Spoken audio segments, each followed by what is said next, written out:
संत तुकाराम महाराज या भागातून आपल्याला काहीतरी उपदेश करतात.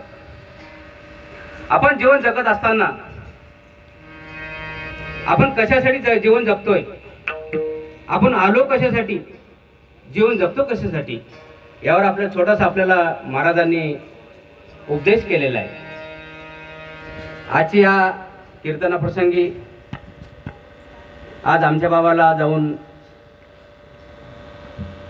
12 दिवस होऊन त्यात 13वा दिवस उघडला. या 13 दिवसामध्ये असा एक क्षणही गेला नाही की बाबांची आठवण झाली नाही. आमच्या बाबांचे फार मोठा कुटुंब होतं. आज एवढं मोठं कुटुंबामध्ये वावरणं म्हणजे सोपं नाही. आज हे 5 जण भाऊ कसे राहिले असतील, कसे